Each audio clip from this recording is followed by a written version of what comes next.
Eu estou na luta contra a privatização da Eletrobras.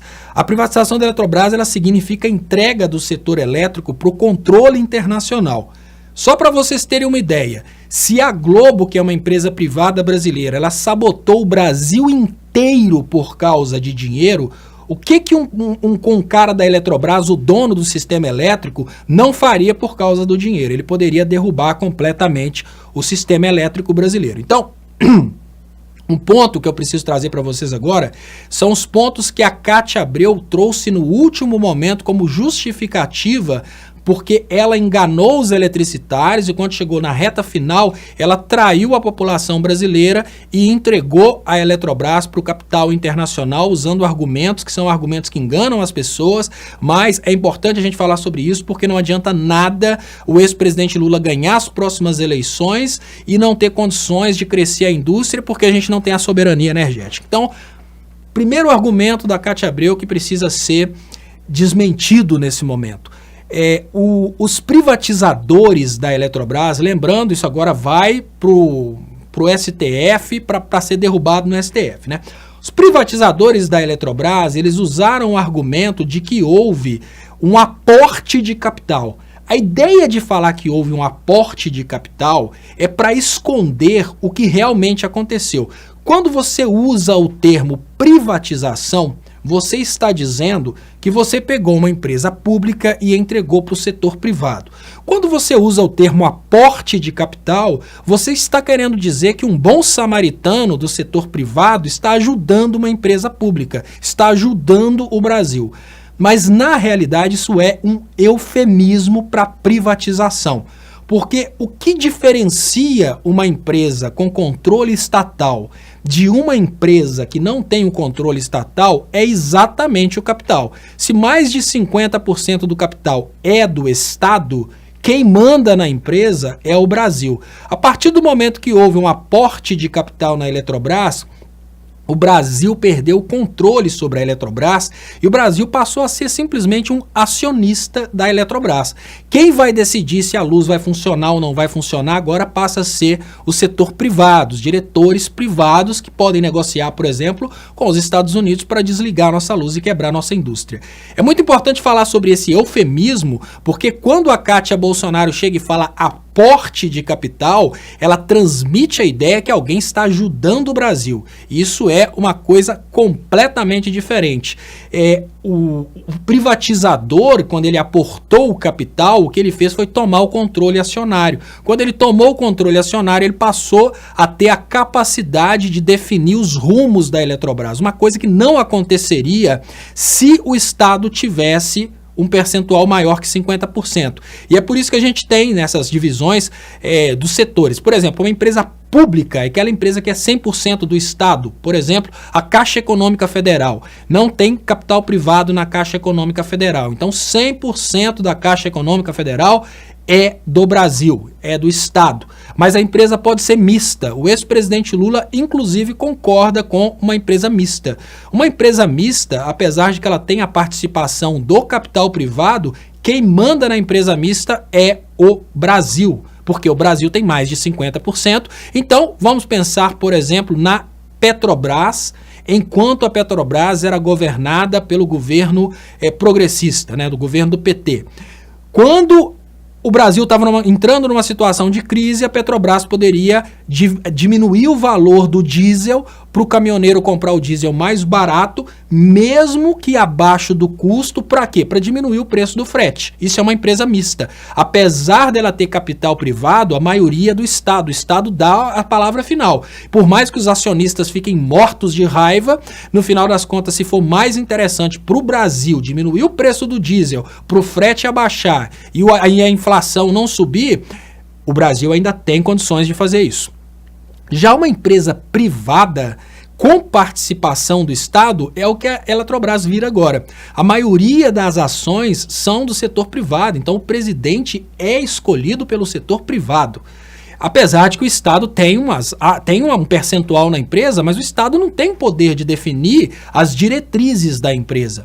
Então, uma empresa privada, ela pode ser 100% privada, como por exemplo a Apple, a Microsoft, né? Ela não tem participação do Estado, como ela pode ser igual a Eletrobras, o Estado participa só com um pouquinho, mas ele não manda.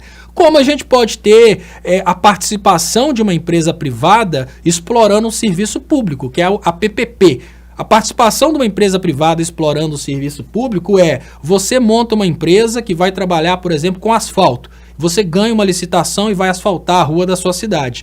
Isso é absolutamente normal se a licitação for feita dentro dos conformes, se não tiver propina, mas a PPP, ela não é uma empresa mista, ela não é necessariamente uma empresa pública, é uma empresa privada que explora uma determinada atividade econômica e é contratada pelo ente público porque determinadas atividades, se forem desenvolvidas pelo ente público, elas vão ter menos eficiência. Então aí tem a parceria público-privada. Bom, o que eu queria trazer para vocês no primeiro ponto é: o bom samaritano que faz esse aporte de capital na Eletrobras, ele faz um aporte de capital puramente na forma de eufemismo para enganar os outros, como se ele estivesse fazendo um aporte de capital. Mas o interesse dele não é fazer um aporte de capital, e sim comprar a Eletrobras. Por quê? Vamos imaginar que o bom samaritano quisesse investir no sistema elétrico brasileiro. Ele não precisaria investir comprando a Eletrobras. Ele não precisaria fazer um aporte de capital na Eletrobras. Ele poderia investir no sistema elétrico brasileiro, porque o sistema já é aberto ao capital privado. Ele poderia colocar, por exemplo, dinheiro numa empresa geradora de energia. O aporte de capital é para gerar energia a gás. Ele poderia construir uma geradora a gás. Mas é para fazer a condução de gás de tal lugar até tal lugar. Ele poderia fazer isso de forma privada. Você não precisa... Você, como cidadão, você poderia montar uma empresa para gerar energia elétrica, sem precisar de tocar na Eletrobras.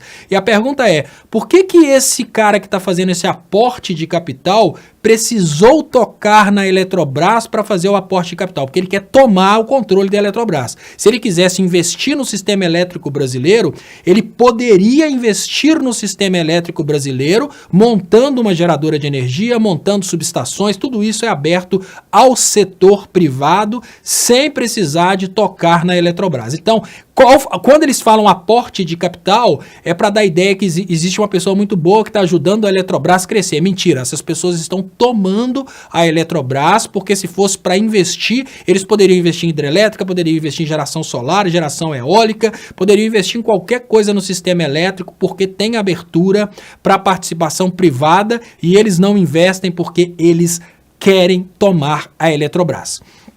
Agora, a Kátia Bolsonaro, ela trouxe um argumento que eu considero que foi o argumento mais canalha, que foi o argumento de dizer que o Brasil precisa desse aporte de capital para continuar crescendo. Para começar, o Brasil fechou várias indústrias agora durante o governo Bolsonaro, e o Brasil chegou num ponto em que ele não consome a energia que ele consumia em 2014. Por que se o Brasil consome pouca energia hoje? Porque as indústrias fecharam, o povo está pobre, o povo está desempregado. Por que o sistema elétrico que servia para nós em 2014 não serve para nós hoje? É só raciocinar um pouquinho.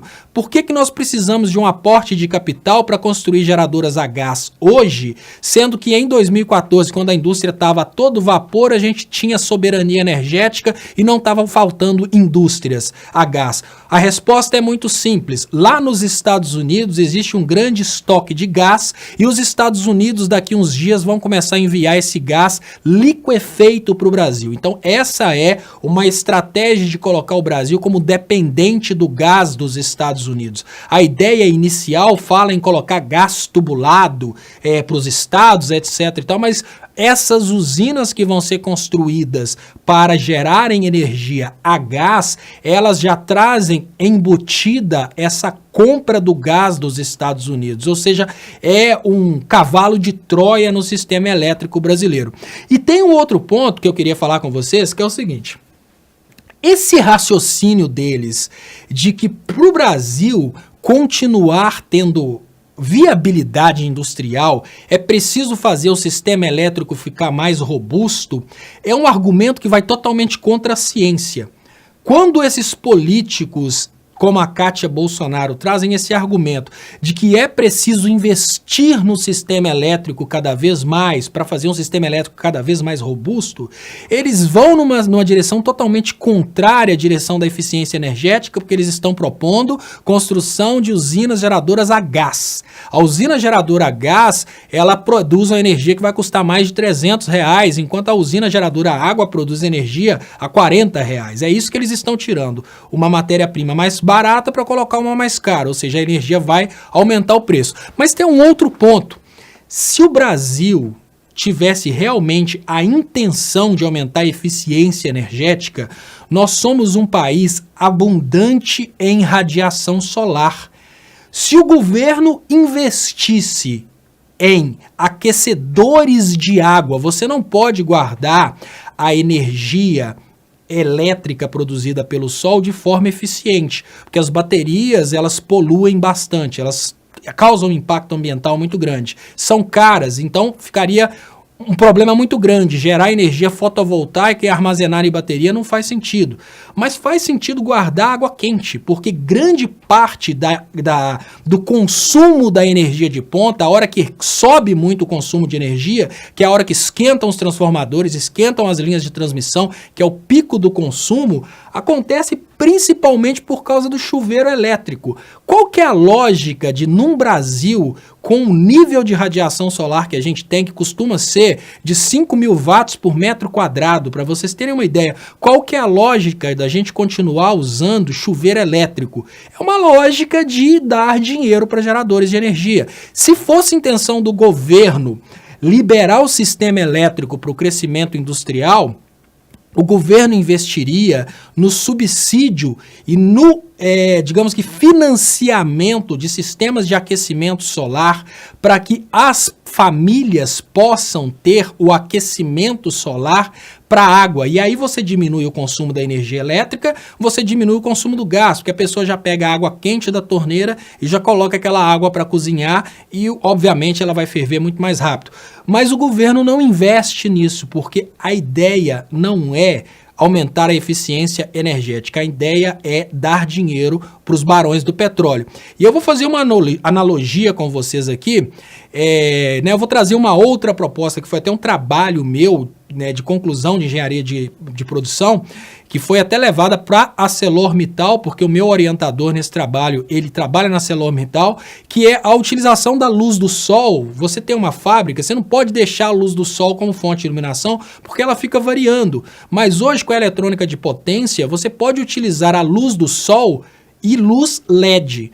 No momento que o sol diminui, o LED aumenta e compensa. Então, você vai ter sempre a mesma luminosidade e o sol vai ser compensado pela energia, a energia elétrica, só no momento em que o sol diminuir a luminosidade. Então já existem formas de você aproveitar a radiação solar sem precisar de converter ela em eletricidade. Você pode utilizar a radiação solar para esquentar a água e pode utilizar a radiação solar na iluminação de pátios fabris, de shoppings, de várias coisas e ter a mesma luminosidade constante, simplesmente equalizando através do sensoriamento. Você vai medir a radiação, no momento que a radiação caiu, a luz sobe. No momento que a radiação está forte, a luz abaixa. Pronto, você resolve o problema do consumo de energia elétrica com iluminação durante o dia. Por que é importante pensar sobre isso? Vamos falar sobre a indústria automobilística, né? Quem tem a minha idade deve lembrar do Opala 4.1, que era aquele carro pesadíssimo, que é perigoso, sem precisar de blindagem, talvez você dá um tiro de fuzil nele, a chapa de ferro é tão grossa que ela nem atravessa, aquele carro que o pessoal costuma falar, né, 6 caneca, que era um carro que praticamente, se você colocasse o cano da gasolina, assim, acelerasse, o tanque nunca enchia. O que acontece? O que aconteceu com a indústria automobilística? Com o passar do tempo, a indústria automobilística começou a trocar ferro por polímeros por causa do peso. A chapa de ferro, que antes era muito grossa, eles diminuíram a espessura para o carro ficar mais leve. Hoje tem tecnologias avançadíssimas na indústria automobilística, como, por exemplo, a compressão, né, que é a quantidade que o motor comprime a mistura de ar e combustível, tem aumentado bastante exatamente para que o carro, com, por exemplo, 1.0 de hoje, tem às vezes mais eficiência do que um carro 2.0 de anos atrás.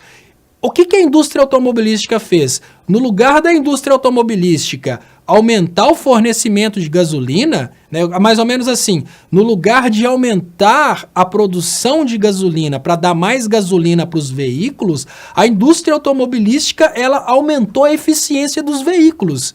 Então, um veículo que antes, para dar um rendimento que hoje, um carro que hoje tem um rendimento de 15 km por litro, o carro com a mesma potência antes tinha um rendimento de 8 km por litro. A indústria automobilística ela conseguiu diminuir o peso, ela conseguiu, através da eletrônica, desligar consumidores de energia no momento da partida. Então hoje, por exemplo, o gerador de energia do carro, que é o alternador, ele está ali detectando, por exemplo, na hora que não está gastando energia elétrica, ele desliga o alternador para não pesar o motor.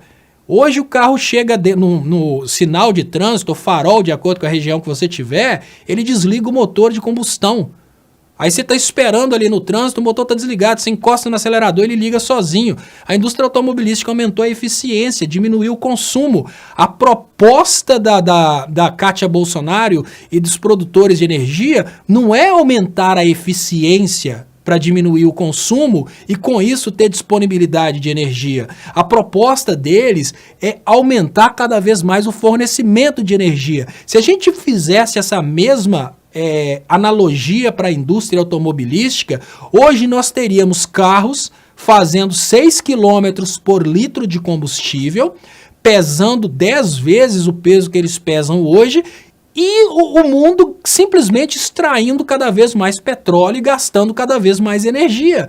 Mas é o contrário que aconteceu. Então, quando a gente pensa no sistema elétrico brasileiro, o que a gente precisa pensar é, a solução não está em entregar o sistema elétrico para um aporte de capital que está prometendo produzir mais energia para um país ineficiente. A solução é imitar as empresas privadas que jogam através da eficiência e criar condições para que o Brasil diminua o consumo de energia elétrica sem diminuir a qualidade de vida do povo, que é utilizar o que a gente tem em abundância. O que a indústria automobilística tem em abundância hoje para diminuir o consumo dos automóveis? É eletrônica embarcada, que a gente chama, né, que é tecnologia de alto nível, né, que é o computador de bordo que controla o carro, a utilização de polímeros de baixo peso, a utilização de chapas metálicas com mais resistência, porém com espessura menor e menos peso. Ela tem isso à disposição, tecnologia. O que nós temos à disposição hoje? Hoje nós temos capacidade de construção de sistemas de aquecimento de água que podem utilizar a tubulação já existente na casa das pessoas, porque são sistemas de aquecimento de água que fazem a pré-mistura da água. Ou seja, hoje, se você quiser ter um sistema misturador, você precisa colocar ou cobre ou então CPVC para a água descer bem quente e você misturar no misturador. Mas as casas que não possuem essa tubulação de mistura de água quente, você pode colocar o misturador lá na caixa d'água. Ou seja, a água vai descer para o chuveiro do cara a 40 graus. 40 graus não estraga o PVC convencional. 40 graus pode passar na tubulação que já está na sua casa. E já é suficiente para o cara nem ligar o chuveiro. Por que o governo não faz essa proposta? E eu falo com vocês, essa proposta poderia ser da seguinte maneira: o cara vai ter 30 anos para pagar. Claro que o cara vai querer, porque a conta de energia elétrica dele vai cair absurdamente, porque o vilão da conta de energia elétrica é o chuveiro. E olha, a água quente você pode guardar. A gente conseguiria diminuir o consumo de energia elétrica, a gente conseguiria aquecer uma indústria da produção dos aquecedores, porque se você falar em produção de energia solar fotovoltaica, a gente tem que comprar da China. Agora o aquecedor de água, os reservatórios de água quente, os tubos, a mão de obra de instalação disso, isso ia gerar emprego no Brasil. A gente tem plena condição de fazer aquecedor de água dentro do Brasil. A gente tem plena condição de fazer os reservatórios de água dentro do Brasil. A gente tem matéria-prima para fazer isso tudo dentro do Brasil. A gente pode fazer esse seletor que vai misturar a água para chegar à temperatura adequada para entrar na tubulação das pessoas. A gente pode fazer isso dentro do Brasil. Isso vai fazer o quê? Olha qual que é o resultado disso. Você oferece isso para todas as famílias, As famílias vão adquirir, vão pagar isso aí com juro de poupança pelo BNDES, por exemplo, e um sistema desse vai fazer as famílias economizarem energia elétrica, porque eles vão parar de usar o chuveiro. As famílias economizando energia elétrica, parando de usar o chuveiro, elas vão parar de sobrecarregar o sistema elétrico. A diminuição da sobrecarga no sistema elétrico vai dispensar esse tal investimento que eles estão falando de aporte de capital.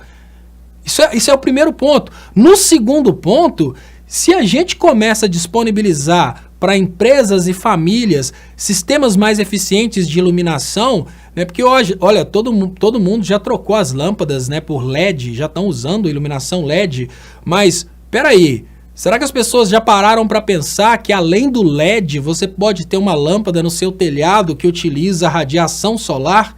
Ou seja, é uma lâmpada que vai receber, você tem uma empresa, você tem um shopping, no lugar de você colocar só iluminação artificial, você vai colocar também janelas de luz, e aquelas janelas de luz vão receber a luz solar e vão compensar a luz solar com a iluminação elétrica. Essa compensação é para manter o mesmo nível de luminosidade, você não ficar percebendo claro e escuro todo o tempo. Só isso aumentaria a eficiência do sistema, com coisas que podem ser produzidas no Brasil. Em Santa Rita de Sapucaí, nos polos de produção de eletrônica do Brasil, a gente teria condições de construir esses módulos para controle de intensidade de luz, que usa uma eletrônica de potência muito simples, para quem é da área, o PWM, e a gente conseguiria com isso reduzir drasticamente o consumo da energia termoelétrica. Por quê? A termoelétrica ela entra para compensar a hidrelétrica. Se você reduz a utilização de chuveiros, se você reduz a utilização do aquecimento de água por energia elétrica, você vai reduzir a necessidade de acionar termoelétricas, porque você vai modificar completamente o pico do consumo. A hora que todo o sistema é estressado, porque está todo mundo tomando banho, não vai ter mais esse estresse. As pessoas vão usar um chuveiro eletrônico, às vezes, para compensar a água no momento em que a radiação solar estiver baixa, por exemplo, no momento de inverno. E isso aconteceria de uma... Olha como que isso aconteceria, agora falando da parte econômica de um projeto como esse. Em termos econômicos, quando você coloca esse dinheiro nas geradoras de energia elétrica, você pega grandes conglomerados e coloca dinheiro em grandes conglomerados. Por exemplo, o Jucá, que é dono de uma termoelétrica, só aquele cara ali está ganhando dinheiro. Se você cria um projeto desse para incentivar a instalação de sistemas de aquecimento de água, instalação de sistemas eficientes de luz solar compensada por LED, você vai criar empregos locais. Em cada cidade com mais de 100 mil habitantes, você vai provavelmente incentivar o nascimento de uma fábrica. Aqui em Ponte Nova, por exemplo, tem um amigo que é o Haroldo e o Leôncio, que eles possuem aqui a Alternativa Solar aqui em Ponte Nova. Eles fabricam um sistema de aquecimento solar. Em cada cidade do Brasil, cada cidade média e grande do Brasil, você vai ter fábricas desses sistemas solares, porque o governo ele vai financiar o sistema para as pessoas. As famílias vão comprar esses sistemas financiados a juros de poupança e sem impostos, porque se você está incentivando o crescimento do sistema elétrico através da redução do consumo, você automaticamente vai estar criando um benefício social. Então essas pessoas vão produzir esses sistemas de aquecimento solar sem impostos, essas pessoas vão gerar empregos. Aí você imagina, você tem uma cidade, Ponte Nova, por exemplo, vamos pensar 60 mil habitantes, vamos reduzir aí. Bom, vamos imaginar que a gente vai ter dentro de Ponte Nova 20 mil sistemas desse sendo instalados. Olha o tanto de emprego e renda que você vai gerar. E nisso você consegue melhorar a qualidade de vida das pessoas, você consegue financiar isso com dinheiro do BNDES. Em vez de você pegar o dinheiro do BNDES e entregar para o Luciano Huck comprar um jatinho, você está entregando para as famílias diminuírem o preço na conta de luz e começarem a pagar um sistema que vai ficar na casa deles para sempre. Você tira a pressão do sistema elétrico, você reduz completamente a explosão de transformadores, você reduz completamente a explosão de subestações, porque você tira completamente esse horário de pico em que as pessoas estão todas ligando o chuveiro. Gente, para vocês terem uma ideia, Um chuveiro, que hoje, à medida em que a população brasileira foi crescendo, né, de qualidade de vida, eles foram aumentando a potência do chuveiro. Só para vocês terem uma ideia, uma lâmpada LED hoje, para iluminar uma sala inteira, ela consome 25 watts. Um chuveiro consome 7.000. Olha, um chuveiro desses super ducha é 7.500 watts. Agora você imagina o que é um Brasil inteiro ligando chuveiros de 7.500 watts no mesmo momento. Você precisa de uma estrutura elétrica extremamente robusta. Essa estrutura já está pronta, porque ela aguenta. Agora você imagina se de uma hora para outra todos os brasileiros pararem de usar esses chuveiros de 7.500 watts.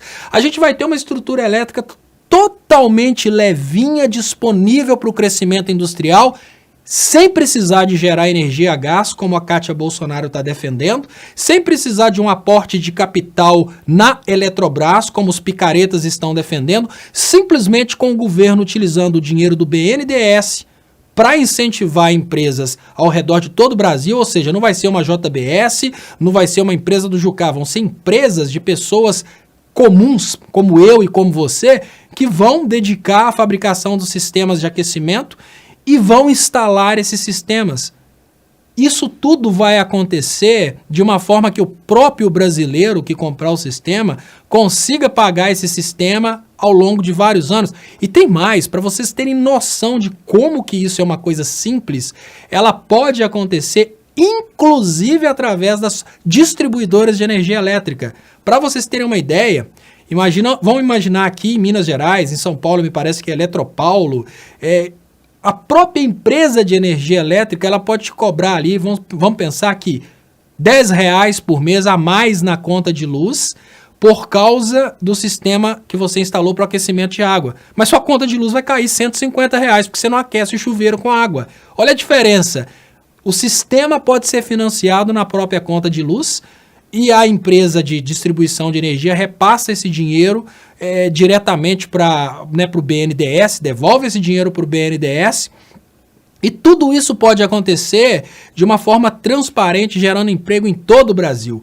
Mas no lugar de gerar emprego em todo o Brasil, criar uma eficiência, parar com a explosão de transformadores e acabar de vez com esse debate a respeito de escassez de energia no Brasil, Kátia Bolsonaro prefere defender a construção de usinas geradoras de energia elétrica através do gás. E aí você converte o gás em energia elétrica, transmite essa energia elétrica por centenas de milhares de quilômetros, para depois que você transmitir essa energia elétrica, por milhares de quilômetros, não centenas de milhares de quilômetros, depois que você transmite essa energia elétrica aí por centenas ou milhares de quilômetros, você usa essa energia elétrica para aquecer água, sendo que o sol está em cima da sua casa com capacidade de aquecer água. Você usa essa energia elétrica na sua indústria para ligar lâmpadas, sendo que o sol está ligado o dia inteiro em cima da sua cabeça, iluminando. Então é uma forma extremamente estúpida de pensar o sistema elétrico, é uma forma totalmente estúpida de pensar o que fazer nos dias de hoje, mas nós precisamos concordar que somos controlados pelos barões da energia. E aí entra a parte mais importante. Se uma coisa dessa é tão óbvia, vocês estão achando que eu sou o espertalhão que estou trazendo essa proposta? Não, isso é uma coisa que todo mundo que estuda essa área sabe. E a pergunta é, se a coisa é tão óbvia assim, por que ela não é aplicada? A resposta é, porque existem pessoas que lucram com a venda do gás, com a venda do diesel, com a venda do óleo combustível, com a venda, por exemplo, do carvão mineral. São os barões da energia, são os mesmos que causaram o golpe no Brasil, são os mesmos que agora querem vender o gás dos Estados Unidos para o Brasil. Esses barões da energia não deixam o nosso povo prosperar porque eles querem chuchar gás no povo brasileiro. A grande realidade é essa. A Kátia Bolsonaro quer nos colocar na câmara de gás. Essa é a grande realidade do sistema elétrico, que não pode ser escondida, porque estamos vivendo um momento em que a hipocrisia nos tira a oportunidade de aproveitar a abundância do sol e nos coloca nas mãos dos Estados Unidos como fornecedores de gás num futuro bem próximo. No início a gente até pode trazer de outro lugar para não deixar bem nas caras. Depois a gente começa a comprar o gás liquefeito dos Estados Unidos para produzir energia elétrica num Brasil que é cheio de hidrelétricas e num Brasil que tem uma radiação solar, e a gente produz energia elétrica para aquecer água de chuveiro.